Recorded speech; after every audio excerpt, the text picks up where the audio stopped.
Yaklaşır ölüm, göğün tepesinde karanlık var.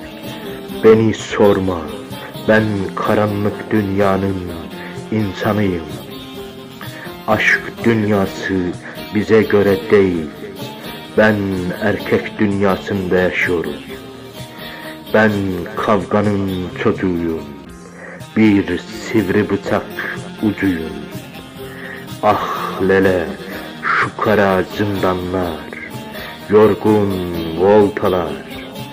Bir keklik olsaydım keşke, özgürcesine uçsaydım dağlara. Vah lele, şu kara zindanlar, yorgun voltalar. İdam edilen, sürgün olan mahpuslarda, sehpada bizdik, sürgünde biz. Karanlık dünyanın yolcularıydık, kavgada biz, baş kaldıran zulme de bizdik.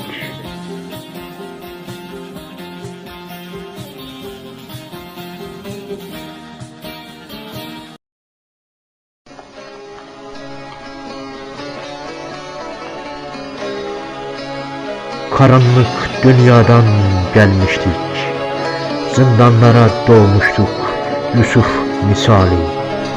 Zindanlarda volta atmak, hep özgürlüğe koşmak, yürümek gibiydi bizler için.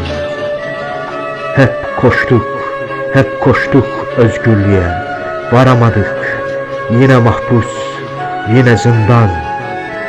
Bizler zindanlara doğan Yusuf'tuk. Kimimiz suçlu, kimimiz masumdu. Kimisi mahpuslara erken düşmüştü. Bir de zindanda Bahtiyar vardı. Eski sazıyla türkü söylüyordu. Ve hep mertlik Ali'den, puşluk Namet'tendir diyordu. Mahkumları başka ranzalara taşıyorlardı. Bahtiyar ve bir iki suçlu kalmıştı içeride. Ben onların Bahtiyar'a kötülük yapacağını sezmiştim. Bahtiyar uyuyordu. Bir gün uyumuştu. Suçlunun biri elinde bıçak gelip uyuduğu yerde Bahtiyar'ın tam sırtına sapladı.